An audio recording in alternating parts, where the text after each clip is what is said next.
Good morning, my Teaserking family. The Teaserking coming to you, Professor.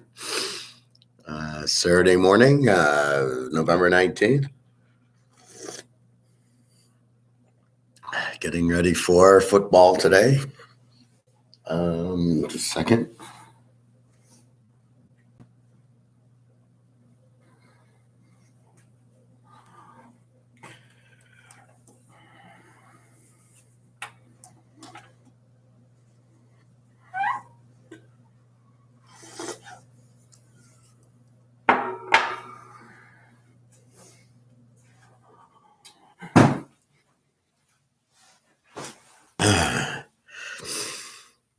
All right, so we're going to look at the new line if there's a change, and then we've got any injuries. So looking for Spencer Sanders, Oak State to play. I don't see a change in his injury. I don't see Van Dyke's change in an injury. And I don't see anything on Oregon. I don't see Bo Nix out, nor did I see line move. So first thing first, let's go through the line.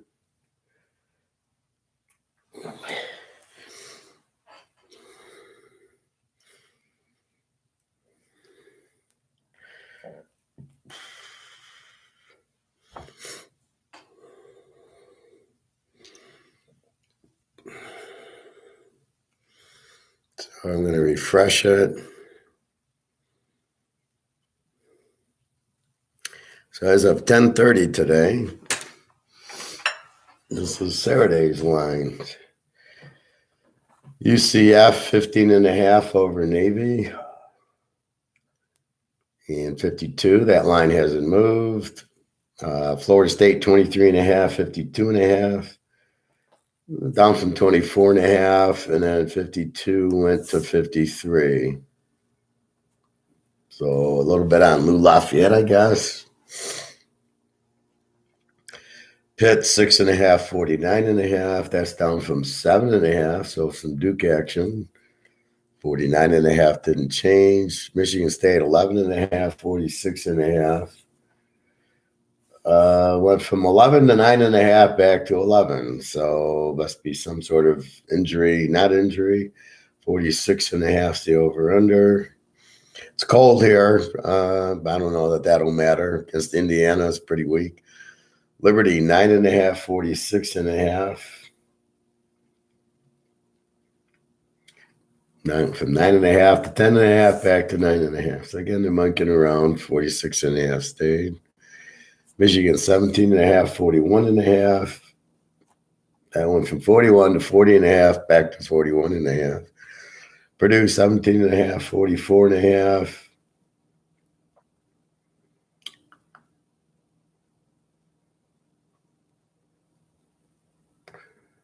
We can find Purdue. There it is. 17.5, 44.5. Hasn't moved. Army 10.5, 44.5. Went from 9.5 to 10.5. From 43 to 44.5. Okay. Texas A&M 32.5, 46.5 against UMass.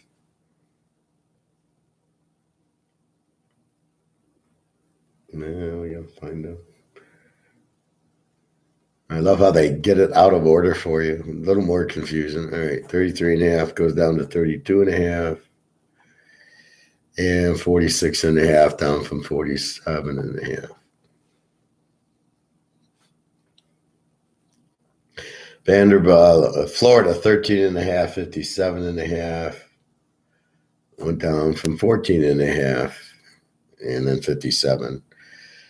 TCU 2.5, 57.5 has not changed all week. Wisconsin 9.5,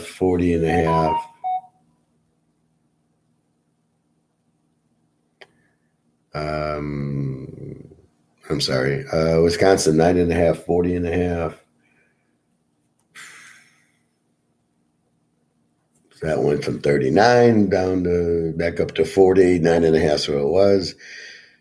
Alabama's playing Austin Peay. tough schedule for Alabama. They should be the champions every year with that. Austin P. UTSA 13.5 over Rice. And 56.5. That went from 55.5 to 56.5. Kansas State 7.5, 54.5. That hasn't moved. Houston, East Car 5.5, 66.5. 5.5, and then I think 66.5 is what it was. 66.5. All right. James Madison 9.5, 52.5. Hasn't moved. Washington State 3.5, 62.5.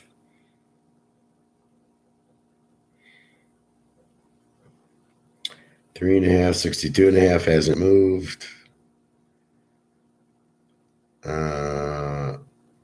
Oregon State 6.5, 53.5. Down from 7.5, and then 54.5 down to 53.5.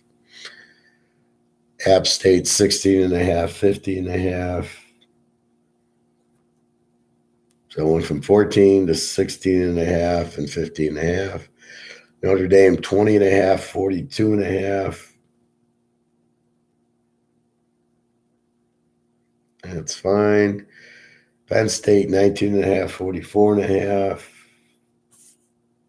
Down from 20, 19.5, no big deal. Louisville 3.5, 43.5.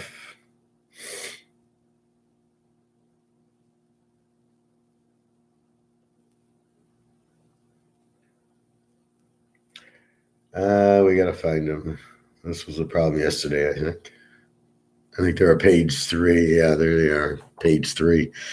Louisville 3.5, 43.5, down from 44.5. So that's what I thought, the under with no quarterbacks. Clemson 18.5, 47.5. Hasn't moved. We'll have to check on Van Dyke again, but still questionable. Ohio State 26.5, 62.5. It's down from 27.5 and from 63.5. Again, it's in Maryland. I don't know if it's cold weather or what. Georgia 22.5, 47.5. That's down from 50. It was 49.5, now 47.5. That's what I would expect there. Texas 9.5, 63.5. That stayed the same with Kansas. South Alabama 7.5, 45.5.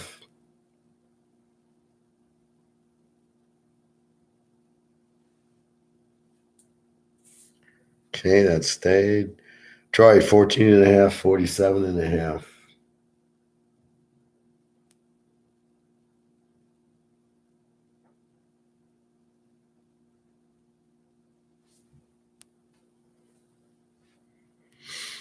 Let's see, where's Troy? Okay, 14.5, 47.5. That's where it was. LTAC 1.5, 66.5. Now this moved from 2.5 down to 1.5 and 64 to 66.5. So over action in that game, which I would expect. They're both over teams. Middle Tennessee, Florida Atlantic 5.5, 50.5.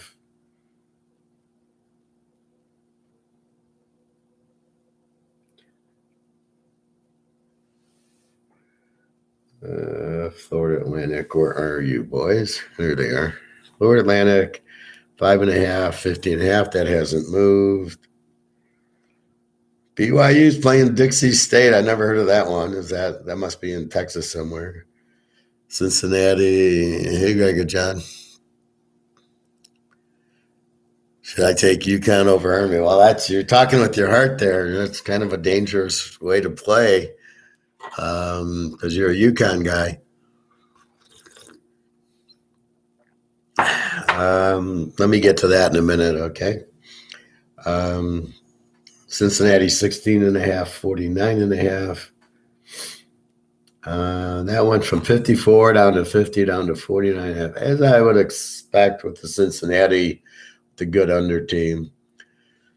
Auburn 5.5, 54.5 over Western Kentucky.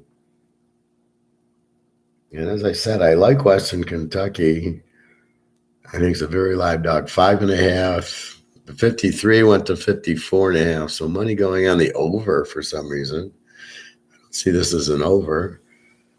The worst underline ever. Iowa minis 2.5, 31.5. Can you believe people are betting under on this game? 31.5. Jesus Christ. It's ridiculous. A lot of morons out there. UTEP. Where are they? Here they are. UTEP 13.5, 50.5. Texas State 5.5, 50.5. That stayed the same. North Carolina 21.5, 62.5. That hasn't moved. Stanford Cal 4.5. 45.5 hasn't moved.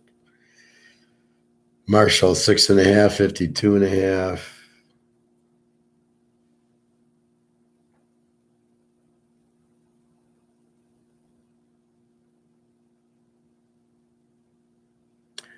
Marshall went from 3.5 to 6.5. Wow.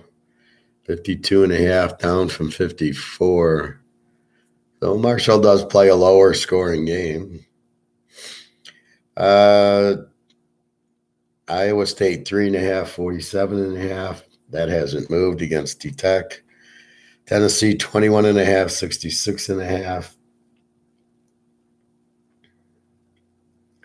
Went from 65.5 to 66.5. Boise 14.5, 44.5. Went from 43.5 to 44.5. I don't know who'd be betting that game over. It's a weird game to raise the under. Arkansas, Ole Miss 1.5, 67.5.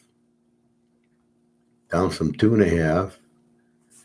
And then the total went to 67.5, and it looks like 64.5. So the over's gone up quite a bit. It was at 60, 59.5 it started at. So this is why it opened at 59.5. And it goes at 67.5. So that's why I bet it early is to get it. Now, I didn't bet this game, but I mean, that's why I play the totals, but then you don't plan on getting fucked by them. This tells me Jefferson's for sure playing, but you don't. It's when they don't tell you Jefferson's out and you bet it, and then you're screwed because there's Jefferson out. He's playing it, but last week. All right, Oklahoma 7, 66.5. So that did jump from 64. The 7 stayed. Spencer Sanders is still listed as questionable.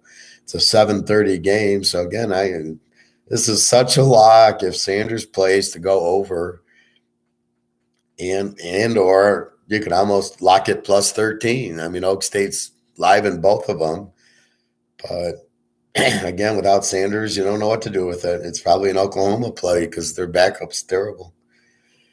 Missouri 29.5, 46.5. That number hasn't changed against weak New Mexico State. Wake 9.5, 58.5. The over went from 56.5 to 58.5. Wake 9.5. Syracuse has a lot of injuries. USC 2.5, 76.5. Again, a crazy over 2.5. So I like the dog in that one. LSU 14.5, 50.5. Hasn't moved. Air Force 21.5, 42.5. That hasn't moved. Washington 30.5, 61.5. Hasn't moved. San Jose State's still a pick 'em, 50.5. Utah, Oregon. Okay, a little bit of movement. Utah still 2.5. With the over now 59.5. Down from 60.5. Still doesn't tell me anything. I didn't see Bo Nix out. I don't know if Bo Nix is the reason of the line change. It makes sense, but again, I would think that would go down more, but 59.5. Even the backup, Utah will get 40 in the game at least, and then so you need 20 from Oregon's backup. If Bo Nix plays, then he'll get you 40. Again, you just assume he's playing because I don't see an injury on it. I'll go into Twitter in a minute and we'll see. Fresno State 22.5, 53.5 hasn't really moved. And Vegas 10.5, 55.5. Now this has dropped from 60 to 55.5. That makes no sense. 10.5, unless you got a lot of wind maybe in Hawaii, where you would say, well, thank you, Greg and John. I'm not the master. It's a master's class. I'm the professor. So this is a master's level analysis. That's what I'm saying. So let's go into Twitter and see if there's anything on Bo Dix. It's funny. I'm now following the page, the Oregon page, which I never followed before. And my battery's low, so let's. Las Vegas Raider player retires from NFL after selling rare Pokemon card. Linebacker Blake Martinez. This is hysterical. Is retired from the NFL after selling a rare Pokemon card worth more than his NFL contract. Blake Martinez is ending his career to start a new venture in selling rare Pokemon cards. He sold one rare Pokemon card in near perfect condition. Not perfect condition, near perfect condition, for $672,000, more than double his. This guy only makes $300,000 on the fucking Raiders. No wonder they suck. 672. He's been with the Giants, the Packers, the Raiders. He has seen action in all 7 seasons. He's been a friend roster player. So, if you're questioning the collectibles, there you go. Pokemon Illustrator card with the Gem Mint 9.5 rating. So that tells me it wasn't PSA. If it's PSA, he would have gotten much more than that. He got a 9.5 Gem Mint. I don't know what service he used.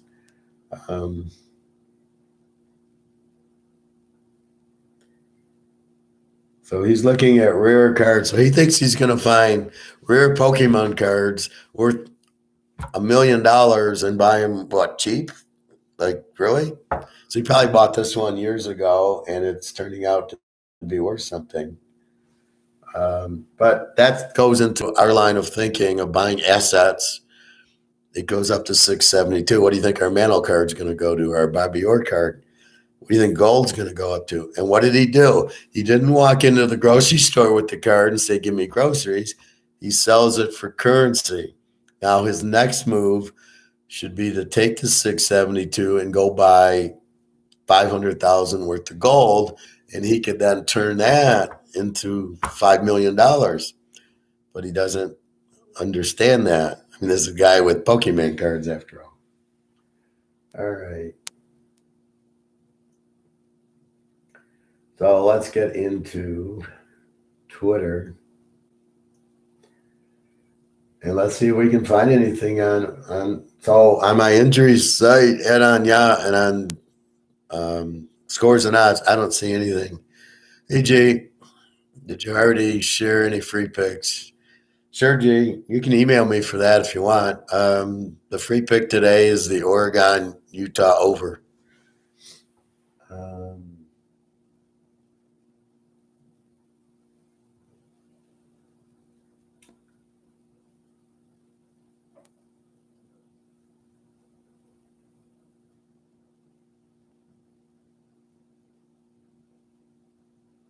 Utah football. Let's see if there's anything on Oregon.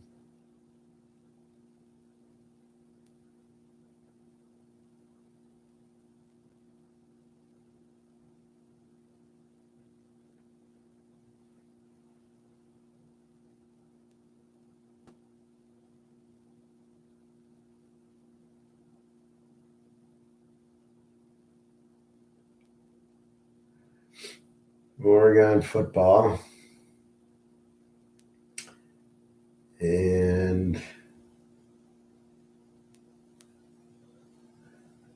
that's 12 hours ago. It's official. They're wearing a green helmet. And that's it. I don't see anything here that tells me Bo Nix is out. And I don't even know. That's what Nick said, but I don't even know if that was what he said. He said he thought Bo Nix might not play, but judging this, I don't know if it's weather knocking it down to 59.5. I mean, it was at 60.5. It's not like it was 67 and dropped to 59. So it's dropped a point.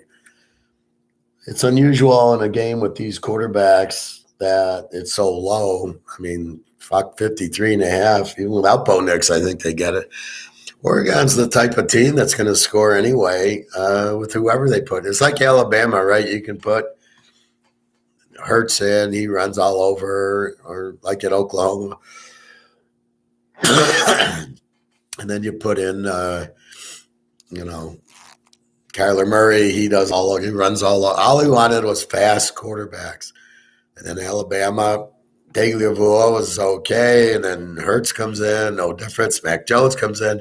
The quarterbacks aren't that good. It's a system. Like Ohio State, none of them are any good in the pros. What Fields is doing is just running.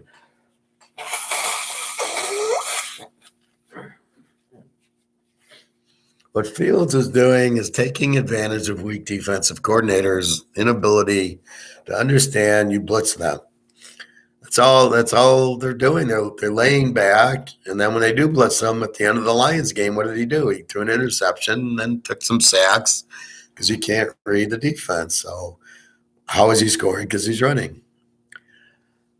He got it at 55.5. Really? Why so high? I see 59.5. He should have got it at 53.5. So surprising. So I'm not seeing major injuries. There's the line for today. Last night's games, Tulsa 48-42 is a 90. Tulsa's an over team. So here's the point, right? Tulsa an over team goes against South Florida, who's a W offensively, which means weak, and an over defense. So Tulsa lights them up, as you would expect, puts up 48. South Florida, even though they have a weak offense against Tulsa's defense, which is very weak, they score 42. They get you a 90. I got over circled, went from 60 to 57. Now, here's my point. That number yesterday, as we talked, was 60, went down to 57. So here's the 57, and yet they score 90. So again, Vegas lops at 3 points, and they score 90. So again, everybody says Vegas knows what they're doing. I gotta disagree with that vehemently, which is what you want from me, is to be honest, to tell you what's really going on. Then we get San Diego State, New Mexico, a very low scoring. San Diego State scores 34. New Mexico 10. Again, New Mexico with kind of an E defense, but I don't know why. It's a very strong one. But the over-under dropped from 40 to 36.5. And you like it under because of New Mexico. And then it's a 44, which should be under every time. It doesn't win because 36 goes to 42.5. So if you bet it at 40, 46, you're a winner. But it drops 3.5 points to 40. From 40 to 36, so it dropped 3.5, and they do 44. So there you go. Again, you don't want to bet New Mexico into an under, and so you wouldn't have done that, but that's what happens. So you got to be careful. So this Iowa game at 31.5 is just freaking insane. really they're saying, I don't want any action. This game, so you tease it to 25.5. I mean, that's probably, that could be a halftime score. I mean, Iowa in the beginning, see, everybody's looking at that. Oh, they played that initial game. Then they played the game against Iowa State, which was like 10-7. But look at Iowa State's defense. Against Michigan, it was 27-13 or something like that. I mean, they scored 40 against the Michigan defense. Granted, it was 20-7 late, and then Michigan scored real late when they should have just been taking a knee, and then Iowa came back with 30 seconds left and scored. So they put up some numbers lately. They've been scoring, but nobody's paying attention. Minnesota with a good defense. The quarterback's probably, he's questionable. Maybe he's out. Maybe they think it's going to be an Army-Navy run the ball, and it very well could be, but you got to bet before the game. 32 is just too low of a number. As like the UCLA 76, I'm not touching that. It's too high of an over. Now, if it was 66, it would be a lock over, but 76, I can't go lock over on it. It's just too high of a number. So that's what you're really looking at is that, and you got to be careful with it. So. Looking at this, Illinois, Michigan, probably an under. They're dicking around. It's 44, it's 41, it's 40, it's 40, it's 41.5. The number hasn't changed. Michigan's still 17.5. But this Illinois, very good defense. Michigan, very good defense. Should be an under. It's cold here, as you can see. I'm wearing a sweatshirt. I turned the heat on finally. But it's very, but I don't think that cold's going to bother, anything. Baylor, TCU needs it. I think they've clinched half of the Big 12. So it's the top two teams play to see who wins it. So do they need the game? No, because they've already clinched, but of course they want to win it. You got a really good coach, really good offense. It's a new system, and they've been kicking ass with it. So it's an over. Baylor didn't show up against Kansas State. I would expect them at home to play a good game here. Tennessee, as I said, they need it to be one loss. So I look for them to kill South Carolina. Utah, Oregon, that's our free play over. I don't know what they're playing for as far as like winning the Pac-12. I don't know. UCLA beats USC. They all have 2 losses, so I don't know what that means. Washington beat Oregon, so Washington looks like they would win the North, and then it would be UCLA would win the South because they beat Utah. So they would beat Utah and USC. Utah should be then, or UCLA then should be the South, and then to get to the Pac-10 championship. I like the better one is the Pac-8, actually. So you have that. So Utah probably needs the game. Oregon lost to Washington, so I don't think they can do anything. The Georgia loss doesn't affect them in conference. And again, why are they out of the playoffs for losing to Georgia 49-3? I mean, back in the early 80s, there's a guy named Joe Montana, and he played on the Niners, and they were sucked, and then they finally got good when they got Bill Walsh, and then what did they do? They went to Dallas and beat them 55-10. They killed them. Well, guess who was in the championship game? San Francisco and Dallas. Oh, wait, Dallas got killed by Frisco. Yeah, but they were an arm tackle away, which actually, if they played the game now, Dallas would have won because at the end of the game, after the catch, Dallas has the ball, throws a pass to Drew Pearson. He almost breaks it. He gets horse-collared at the 50, but there was no horse collar call back in the 80s. So they just drag him down at the 50. The next play, Danny White fumbles. Well, if the penalty there at the 35, FDL Seption's kicking a field goal and they win 30-28. And, you don't even hear about the Niners. So the difference of a call, right? But just because you get blown out doesn't mean you're a bad team. Oregon was new at that time with the new coach, and now they beat anybody. I mean, Washington outscored them, but Oregon can play. They couldn't play with Georgia. They could play with the others, especially Ohio State. They did. Utah played Ohio State to a 100-point Rose Bowl last year. So I don't know why the spreads flipped from Oregon -3 to Utah -2.5. If I know everything's normal, then it's an Oregon play getting 8.5. But I don't know. Again, it's an over that I've already locked to try to save the points as some of these overs go. But that's your free overplay. And even without Bo Nix, I think 53. Utah's going to give us probably 45. We don't need a lot from Oregon if that's the case. Hopefully it's not, and then we'll see an 80-point game. This game's over at halftime. Indy, Michigan State, I don't know what to think of this game. Michigan State went from 11 to 9.5 to 11.5. I haven't seen injuries. Maybe Indiana got an injury, but they got a lot of receivers out. So we'll see.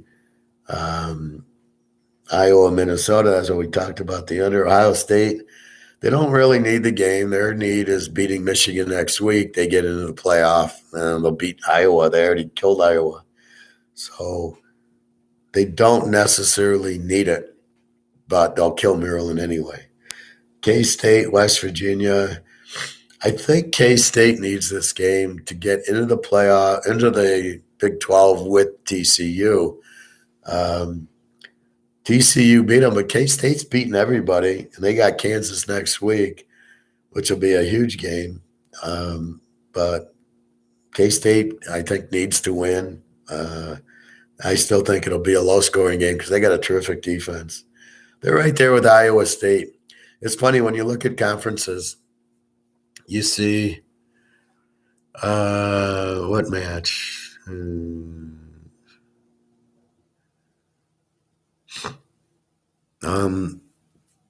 I got to talk about your Connecticut.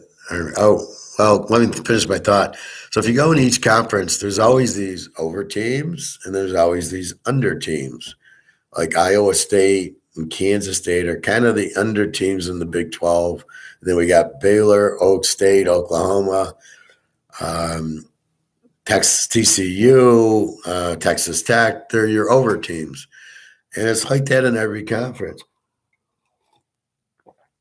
Sometimes you don't have an A team and a Z team. They're all just overs and unders. Like you don't have an A or a Z. I guess TCU would be the closest thing to an A.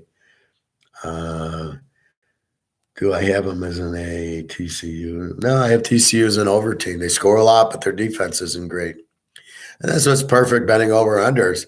They don't have that killer defense, but they score a ton. And then when they play against like a Baylor's a B team with a decent defense, they'll score a lot, and it'll be a high scoring game. And like the Big Ten, you've got Iowa, who's an under team. You got Northwestern, who's the Z team. You got Ohio State and Michigan are the A teams. And then you got some over teams like Purdue or Penn State. So it's just funny in each conference. That's why you get a lot of plays, right? You just go conference by conference. Oh, West Kentucky, they're going to score a lot. Oh, Nevada, they suck. They're a Z team. Colorado State's a Z team. And then you have your good teams. So that's the point of my concept of figuring out the teams. And then when you get the over, then you are looking for that. Then you bet the over. It's pretty easy, and you don't want to fuck with the under teams. So Ohio State, Maryland, not a great defense. Ohio State has a good defense. So, they'll probably shut them out. I'd probably lay 20 before I'd go over 63. K-State, same thing. They're an under team. West Virginia's an over. So West Virginia -1.5. Or Kansas State -1.5 is a good play. And then West Virginia probably won't score on Kansas State. But Kansas State's not an over team, so it should stay low. It's a good under team as they don't score much and they get that great defense, like Georgia last year. Again, Oklahoma State, over versus over. This game would hit 100, but we've seen without Spencer Sanders, Oak State doesn't score. They got shut out by Kansas State, which actually makes sense with their defense. If they had played Iowa State, they didn't play Iowa State, but they needed Spencer Sanders to come in the fourth quarter, and again he's out and score 14. But this game should be an easy over, and by the line going from 64 to 66, I think he's playing, but I can't get. He's still questionable. I can't get a different line, so at this point, I don't know, which handcuffs me from playing either side of the game until I know he's playing.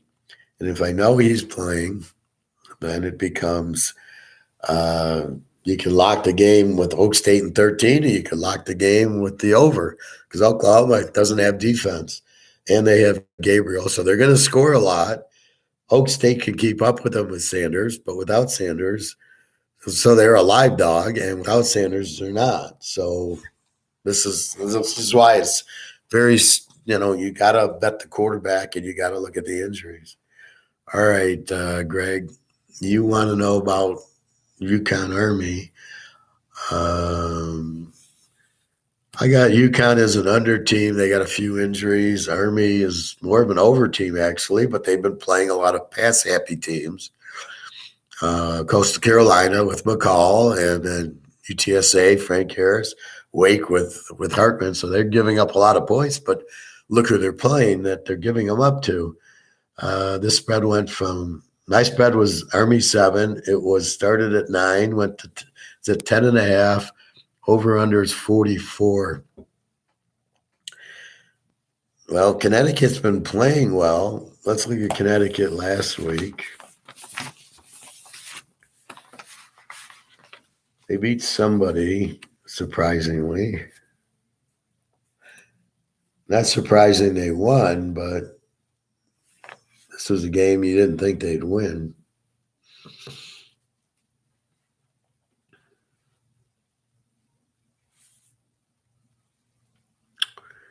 All right, hold on a second. Okay, they beat Mass 27-10. So if you play Mass 27-10, you put up a 37 on Mass, I'm going to say that I would tell you to take the under. It's 44.5 and go under 50 in it. That's kind of how I'd play it. They look like they have a decent defense. UConn plays Navy every year, so that'll help them in this game. So I guess what I would tell you, Greg, is go look at the UConn-Navy game, and if it's a low-scoring game, because Navy's been getting high scoring this year, I would play, but it gives them practice for this. I think it's an under game. UConn won't score a lot. Army will run the ball. They will get some points. Even if they do, I don't think it'll get to 50 in this game. So I would play that under. USC, UCLA. Now, this is a game for the Pac-12 title. UCLA's got a lot of people on the injured list. I don't know if they all play, if they're all good or whatever, but they've had that all year round. Again, they have the good offense. UCLA, they're pissed off right now. I don't know what happens if they win, and USC has 2 losses, UCLA has 2 losses.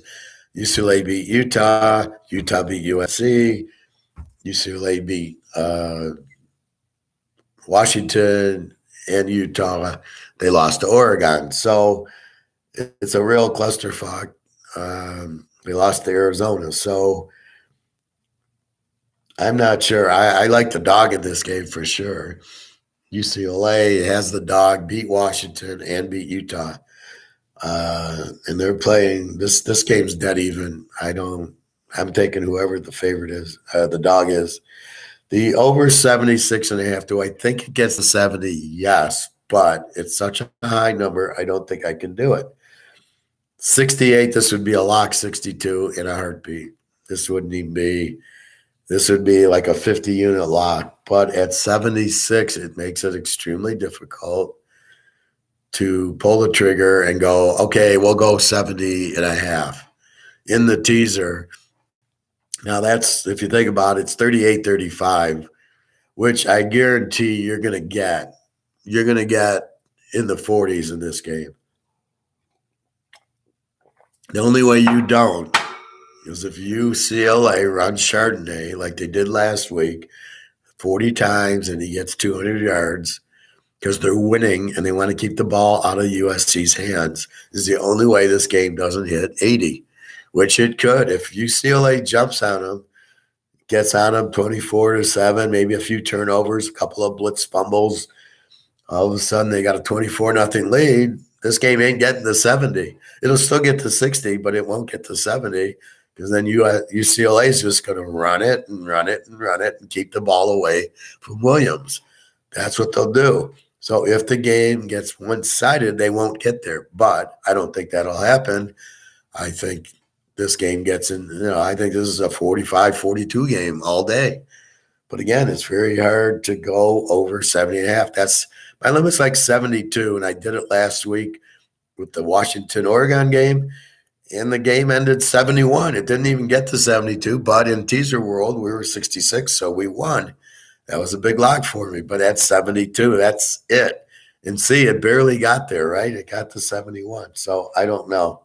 Then I go to, I'll tease the dog. I like UCLA in the 8.5 anyway, so I'll go there as opposed to the over. So, okay, Professor, why do you sometimes take the team, sometimes take the over-under? Like in the Georgia games, I'm pretty much always Georgia under. Well, it's because I don't. The spread's kind of weird and not playable like Iowa. I'd love it if it was 42. If it was 42 and the USC game was 66, that'd be a 50-unit lock. Iowa under, UCLA over. That would have been, huge lock.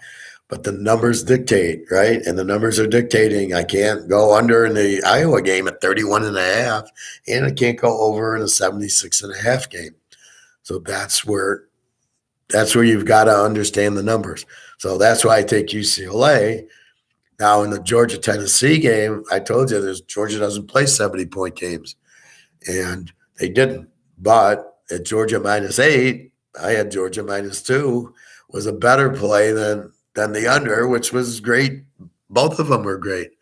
So I had Georgia in 2 or 3 teasers laying 2 to Tennessee, and they did exactly. You knew they were going to crush the quarterback, and that's what they did. Texas, Kansas, I don't know. I don't think either team could do anything, but Kansas plays a lot of over games.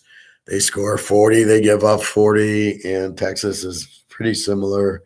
They did play the good game with Alabama, but I honestly, Kansas has got a better offense than Alabama. So I think this is 63. You need 57. This is just Kansas they score a lot. This is with their backup quarterback. He can light it up. He's better than their starter. He doesn't run as much. He can a little, but he's pinpoint passing. They got good skilled receivers on Kansas. It's obviously a good coach, good offensive scheme. The defense isn't good, so it's a perfect over team. Texas will score. They'll put up their 30. Kansas puts up their 30. You're in the 60s. This goes down to 57.5. You're in the 60s. There you go. That's what you're looking for. This is Mississippi and Arkansas. Again, Mississippi played Alabama last week. You know they're going to be flat, and they're traveling to Arkansas. See, you're more flat when you travel. So they travel to Arkansas. Jefferson's playing. He's listed as probable. The line shows he's playing. Mississippi's 1.5. Over or under went from 60 to 64 to 67. So Mississippi's more of a running team. They don't really throw the ball all around. They are an A team, and they really held Alabama to only 30 points. So they played a 54 with Alabama. So Alabama's surprising this year. Every time you think it's going to be an over, like against Mississippi State, who scores a lot, nothing. Mississippi, nothing. Texas, nothing. They're just not the same team. But Arkansas. So here's where I go: Arkansas +8, as opposed to fuck around with the over/under, bring it to 61. I don't. That's too many points. But I like Ark and 8 with Jefferson. They played LSU to a 3 or 7 point game. And same thing. So they're getting all these teams after the Alabama game. It's come to Arkansas. They got them at home. They're a home dog. They'll probably win it right out with Jefferson. So I like that. Miami, Clemson. I don't understand this spread's 18. Miami's got a ton of injuries. Van Dyke's listed as questionable. Even if he plays, there's 4 offensive linemen out. He's got wide receivers out, tight ends out, and yet they put up 35 on Georgia Tech. But that's Georgia Tech. I would think this is an under. I think Miami has no choice but to run it and short passes. And Clemson, their quarterback sucks. So, Miami's got a strong defense. So this is pretty 2 strong defenses. Over under 47.5. Yeah, this isn't going over. Texas Tech, Iowa State. Again, you've got Iowa State, cream defense with Iowa. 47.5, unlike the Iowa 31, which you got to really take a risk on here. It's 47.5. You go under 53.5. They should get there.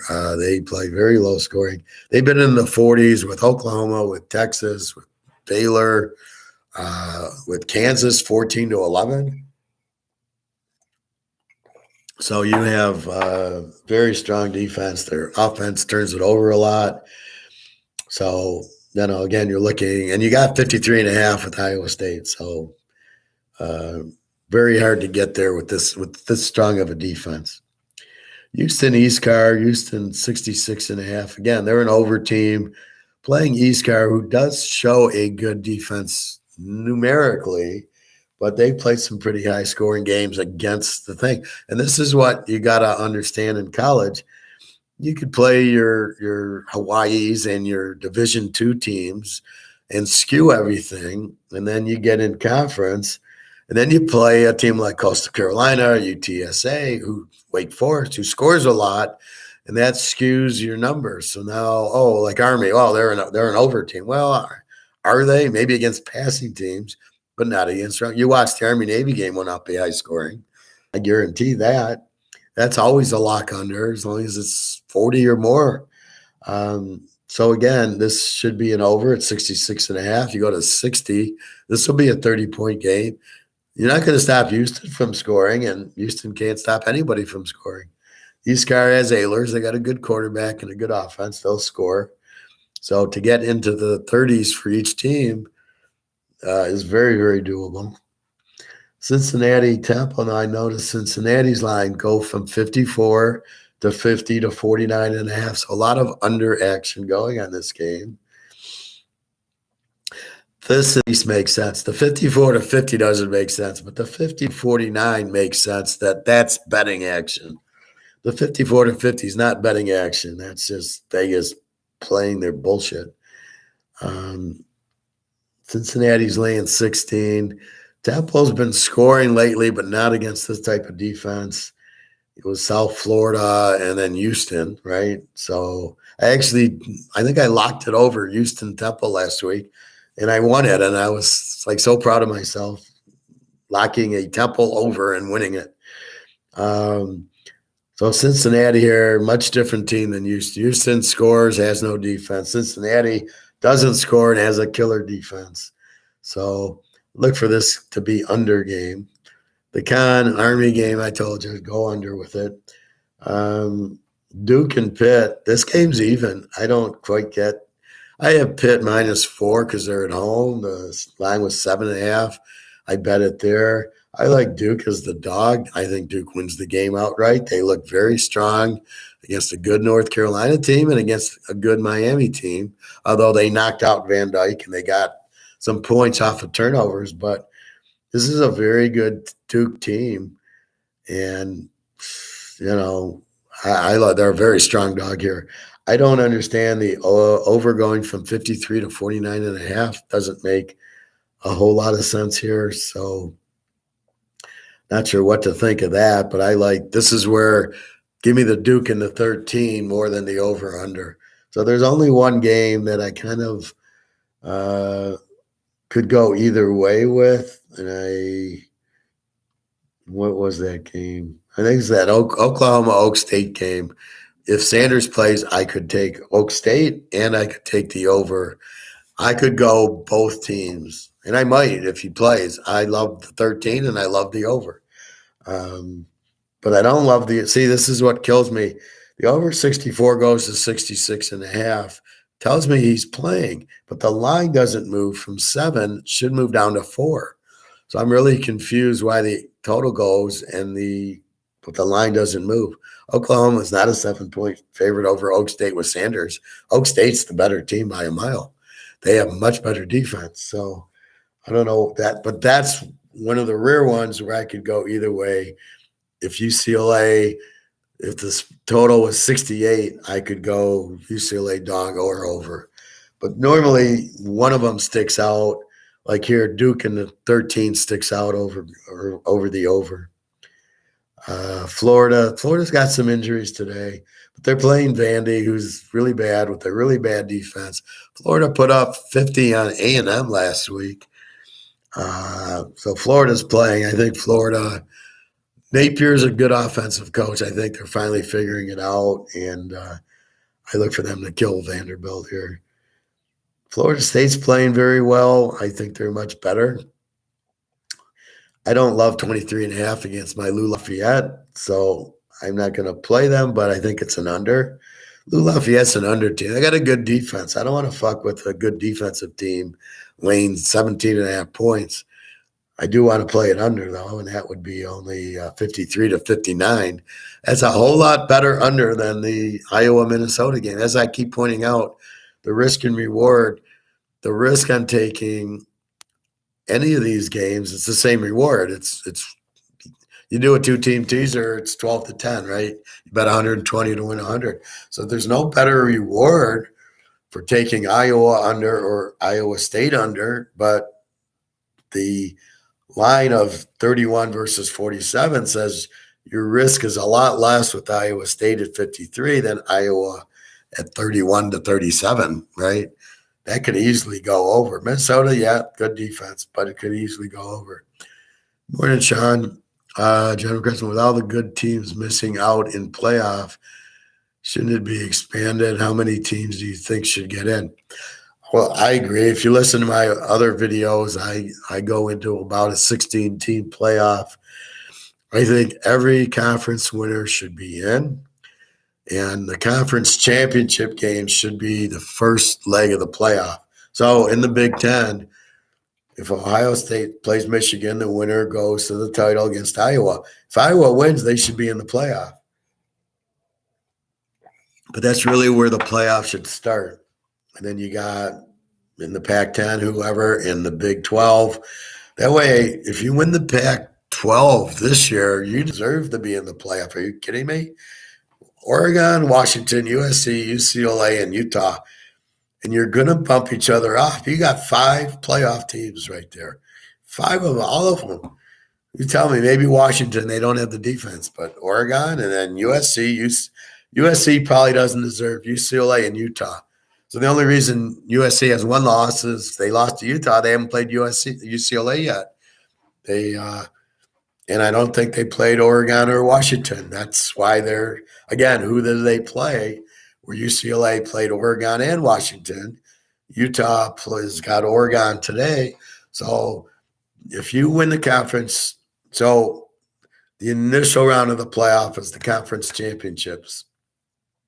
So if it's going to be Washington against UCLA, that's a playoff game. The winner goes into the playoffs. And then you've got what, 8 conferences, 9 conferences. Does the Sun Belt get in? Maybe. Why not? Does the Mountain West get in? Yeah. Does Conference USA get in? Those are questions that maybe if they got like Cincinnati. If Cincinnati, yeah, they get in. like they did last year, right? But if it's a bad Sun Belt, maybe they don't get in. But now you're free to take. So Georgia then plays LSU. That's a playoff game. Georgia wins, so now Georgia's in, and Ohio State's in, and UCLA comes in, and TCU comes in. Somebody in the ACC comes in. And then you've got but wait a minute, these teams are good too, just like the NFL. So maybe Michigan gets in, maybe Utah or USC or Oregon gets in, or Washington, or two of them. Certainly in the Big 12, if Sanders is healthy, Oak State would get in, or you could have Baylor, or, you got a ton of teams there. Kansas State would be a good playoff team with a good defense. In the ACC, maybe North Carolina gets in. So why wouldn't you? Why do you only have four? And by the way, they're always Alabama and Georgia. How the fuck does that happen? It's like the government. It's very fixed that it's skewed towards the SEC. So here's your playoff. Well, it's going to be Alabama and whoever, if it's a Clemson type of team, maybe Ohio State. No, the Big 12, you're not, the Pac 12, you're not in. It's ridiculous. Hey, Carter, how are you? So it just makes absolutely no sense. They would limit it to 4 teams and think it's fair. Before it was 2 teams. It was even worse. What the fuck? Why? It was the only sport in the world not to have a playoff. Because before, like when Michigan won in '97, there was no playoff. It was a vote, right? Okay, Michigan, you won, and then they split it with Nebraska because it was Osborne's last year. What the fuck was that? You're welcome, Sean. But that's how it should be. Look at the NFL. You've got, what? Minnesota will make it if they win the Central, but Green Bay could get in. And looks like you're going to have Philly and Dallas and the Giants in. Well, wait a minute. How do you have 3 teams from one division? No, only one. Wait a minute. No. Philadelphia lost to Washington. They shouldn't get in. They're lost. That's how stupid college is. Oh, they lost. They can't get in. Oregon lost to Georgia. Yeah, but they kicked everybody else's ass except for Washington. So what do you mean you're not looking at their wins, you're looking at their loss. And it's, if you're going to play the schedule that you're going to play in the Pac-10, you're going to have at least a loss. Does that make you a bad team? Utah, UCLA, USC, Oregon, Washington, are any of them bad teams? No, they all should be in the playoff. Now, where I'm going to go is probably the only team with a chance to win is going to be Utah, because you need a defense. You're not going to beat Georgia, as Tennessee showed you, with that offense. You've got to have a defense. The only way you're beating Georgia is a team like Kansas State would beat Georgia. Not Iowa State. They just don't have the offense. Not Iowa. Ohio State, maybe. They have the defense. Clemson, if they switch quarterbacks, maybe. North Carolina, maybe. They have a very good defense. Miami would give them a game if Van Dyke played and all their injured were there. But it's ridiculous. And I'm sorry, I think the Mountain West, Fresno State, if Hayner would have played, they're a good team. They were a good team last year. They should have made it. Cincinnati, not an SMU or a Houston, but, good A teams. So let's see, Baylor, the B team, Tennessee. So what'll happen is it's going to be Georgia, Tennessee. See, Tennessee gets the break. They don't play in the conference championship game. So what do you do with them? Georgia beats LSU. Georgia's in. LSU's out. Alabama with 2 losses is out. Tennessee's got 1 loss. So because they have 1 loss, I'll give them credit for beating Alabama, give them credit for getting their ass kicked by Georgia, give them credit for beating Florida. So with all that said, their only loss is to Georgia. Maybe Tennessee gets in. But who did they beat? Only Alabama, which really is a 4-loss team. I mean, Texas really had them. And if A&M runs the running back, they got them. So they could have lost 4 games. So how impressive is the Tennessee win? Not really. Just in name, but not in that. So the problem is teams like Baylor and TCU and who else? Kansas State's, UCLA's, and Utah's. They get fucked because they should be in the. They are very good teams, and they got very good quarterbacks that can light you up. So again, that's really ridiculous. But good question, Sean. But why does the NFL have what 10 teams now out of 32? College with 132 only has 4 because it's made so Alabama can win. That's why it's made. It's freaking ridiculous. Let's see. So that's about it. So Washington State, Arizona, a good, strong under team playing Arizona is going to be flat after beating UCLA last week. And you don't score a lot at Washington State. They got an excellent defense. Arizona State, Oregon State, another under. Notre Dame laying 20, probably good. Georgia, Kentucky, as I talk, Kentucky is an under team. So we immediately go to under 50, under 56.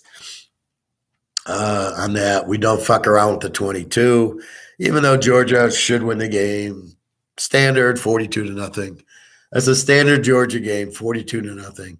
Now, will Oregon come out with the Georgia defense? They hired the Georgia defensive coordinator, but I don't see Oregon with that defense. So maybe next year or the year after, Oregon then can compete with Georgia. The team in the Pac-10 that comes up with the Georgia defense will make the playoffs and in the Big 12. And the only teams right now with that defense are Kansas State and Iowa State. But Kansas State does that with Will Howard, their quarterback. They do have a very strong team. They're very underrated. But Iowa State doesn't have the offense to get there, but they do have the defense. They do have a Georgia defense, both those teams. So let's see. Louisville, NC State, that's 43.5. That's an under game. Louisville's quarterback, I just checked, was still questionable. We know NC State's quarterback is out. He broke his arm or leg, whatever. He's out, so it should be a low scoring. They both have good defenses. I think your upset of the day is Western Kentucky beating Auburn. You're getting 5.5. Western Kentucky has a very good defense. That's what I like about it. And we know they're strong offensively. I don't see how Auburn's going to blow them out. I think it'll be close. And I think Western Kentucky can get the win very easily here. So you money liners, there's your money line play. Although it really doesn't pay. I don't know. What are you going to win? 150 on it maybe? I mean, the money line's so fucked up that it's hard to adjust to it. North Carolina over Georgia Tech is like Tennessee. They need the win to play Clemson in their conference championship. Cal Stanford's a rivalry game. Both teams kind of suck. Cal's a little bit better. Stanford's a W team. So, yeah, but it's a rivalry game. Look for Marshall to shut down our Georgia Southern. Strong defense. And Wake Forest should I'm looking for Hartman to have a big day against Syracuse. A lot of injuries on Syracuse's defense. Quarterback, I don't know if he's playing or not. It doesn't really matter with all the injuries. They're not going to stop Hartman.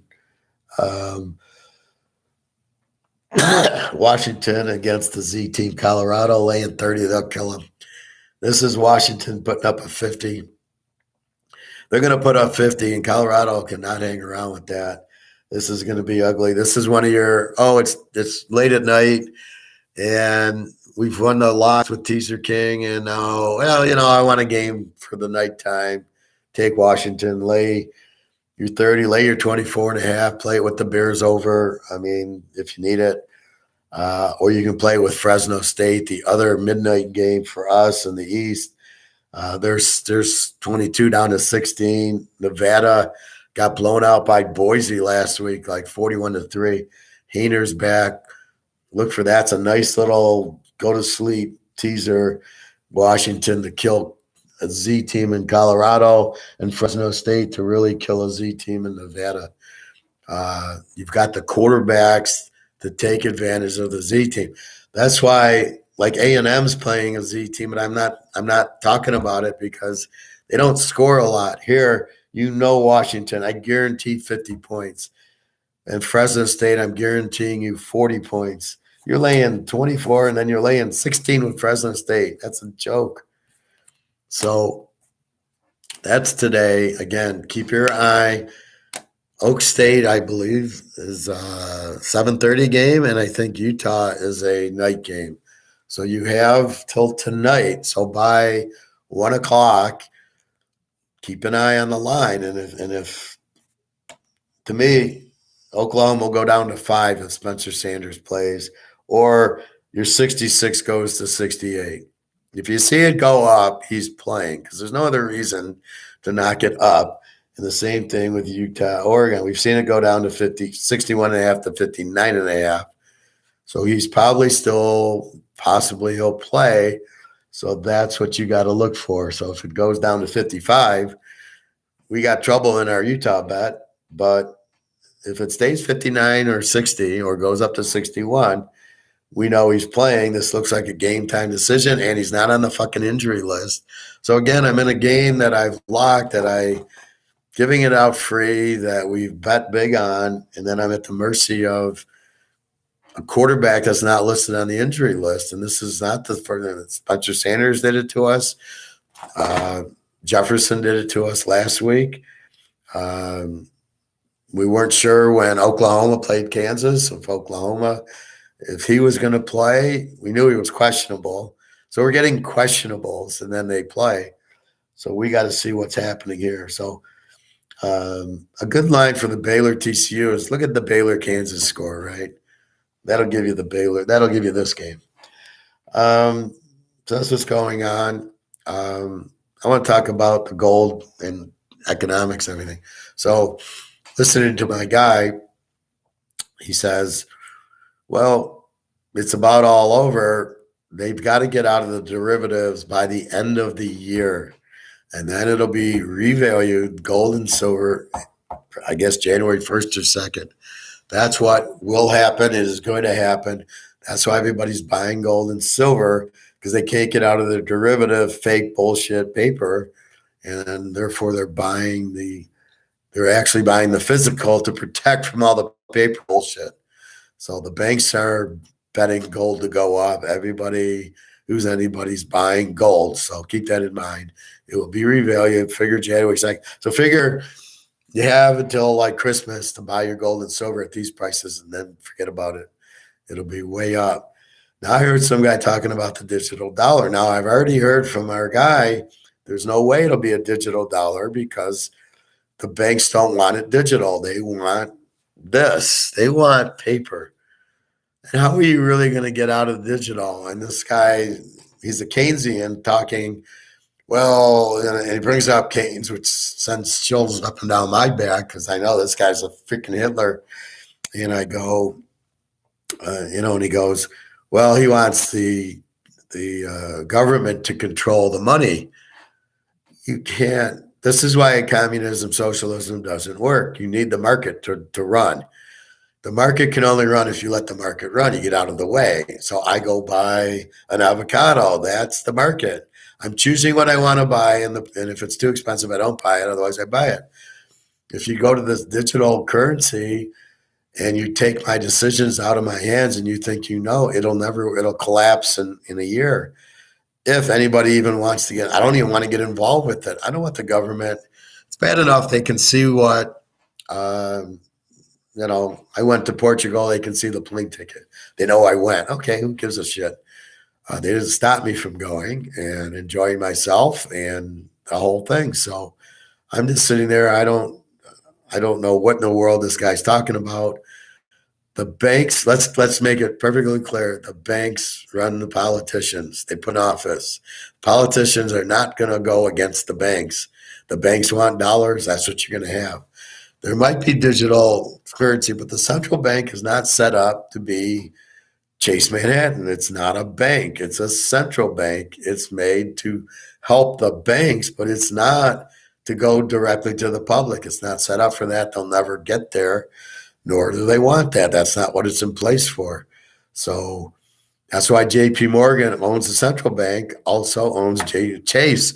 And that's what they'll do. The money will be in Chase. They'll never go to a digital dollar, or it'll be like, oh, if you want, unemployment, you got to get it digitally or something. But they'll never. What are you going to do?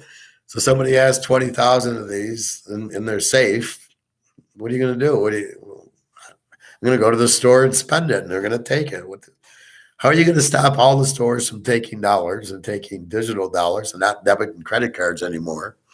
How are you going to do that? They got to set up for it. They're not set up for it. I'll go to my Toyota dealer and ask them, "Are you set up for digital currency?" I'll like to hear their explanation, but I don't think they are. So I don't believe there'll be a digital dollar for everybody. I think maybe they'll try to get it out and slowly, and then it'll collapse because nobody wants to use it. Keep buying your gold and silver. That's your key out. That's your freedom. And then you can just do what this guy I told you about with the Pokemon card. He'll sell the gold. Hopefully we'll get 673,000 for our ounce. And you'll get whatever new currency comes out.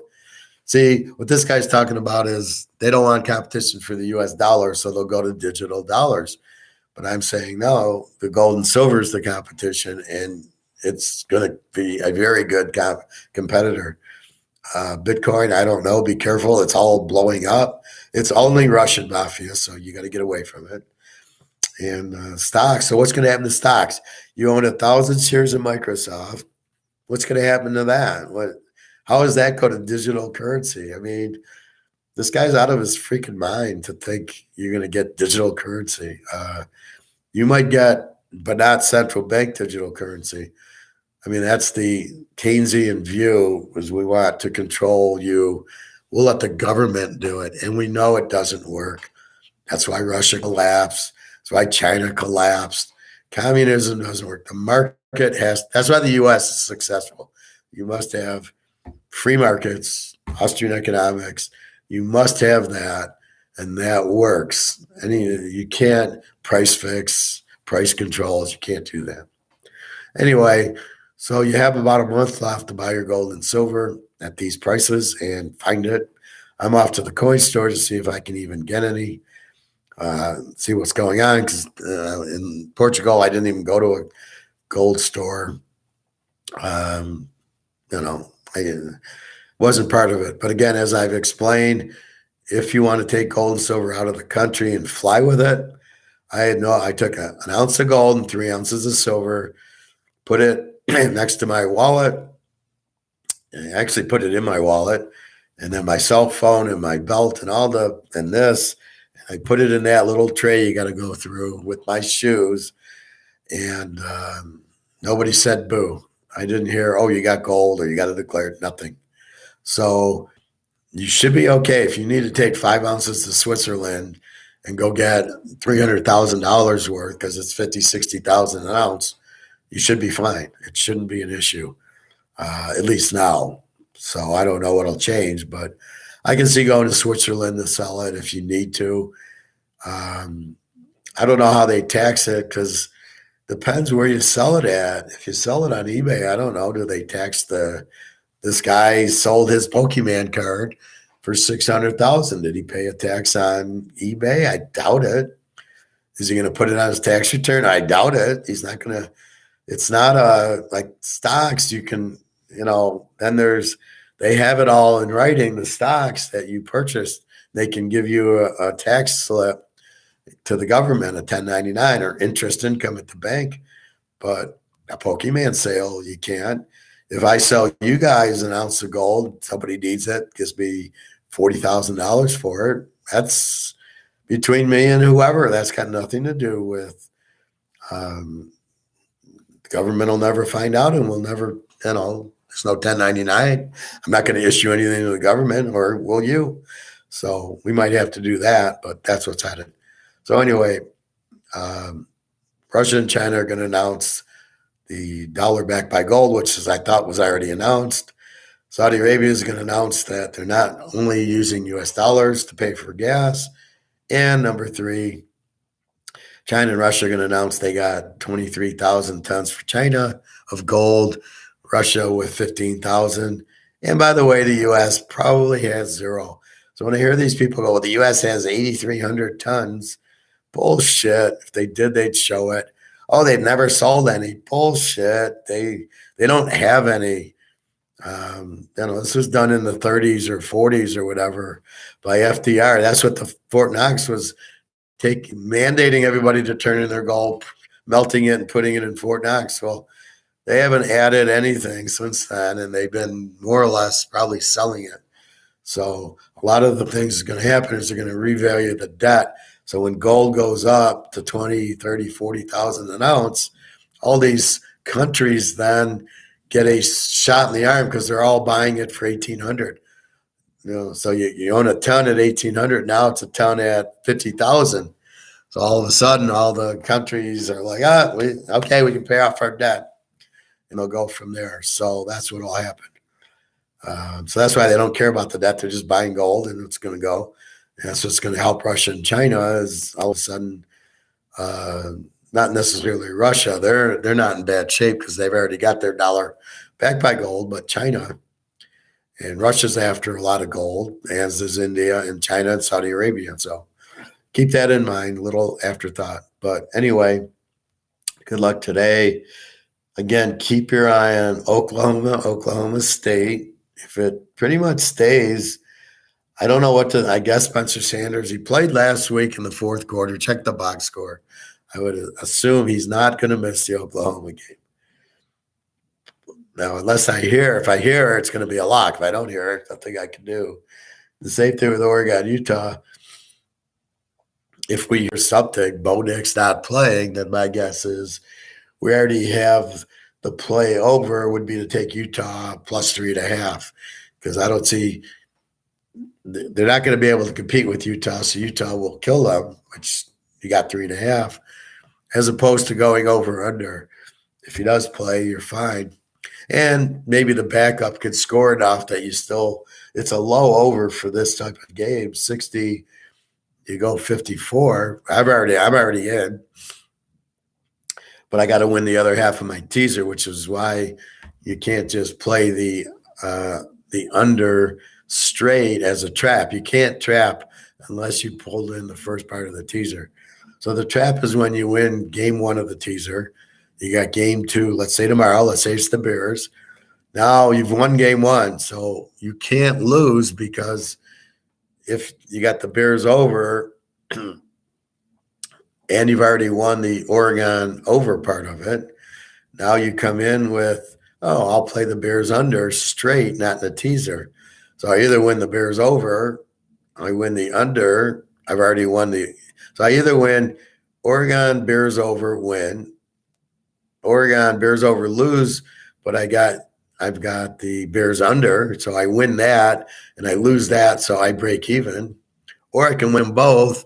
If the Bears win if the total is 47, I win the teaser part over 43, and I win the under 49, and I win both. So I can win both. I can't lose both, and that. So that's a strategy you can use if you think you've got too much out there.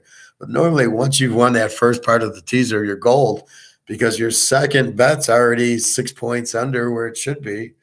And, you got a few like the New England and the Dallas where we got them even and they fucking lose, which, go figure that out. But that happens. So if you got a lot out there, you might want to, trap the second half because maybe you got 5,000 on the game. You don't want to risk it. Maybe you want to risk 2. Then you play the other half straight for $3,000. And now I can only lose 2. I either win 5 and lose 3, or I lose 5 and win 3, or I could win 8. So that's how you look at it. Outside of that, it's cold in Michigan. It's probably cold in all the Midwest, Illinois, Indiana, Ohio, They're at Maryland. I don't know if it's cold there. Penn State will be cold. Iowa, all those Big Ten games will be cold. Maybe Iowa State. They got Texas Tech. I'm hoping it's cold there. That would be great because then Texas Tech won't score anything. But I don't think they'll score anything anyway. But that's what we have. So good luck today. Again, www.teaserking.com. I got 7 lucks going.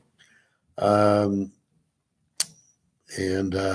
off we go. So free pick again is the Utah over with the Bears over tomorrow. That's our free pick.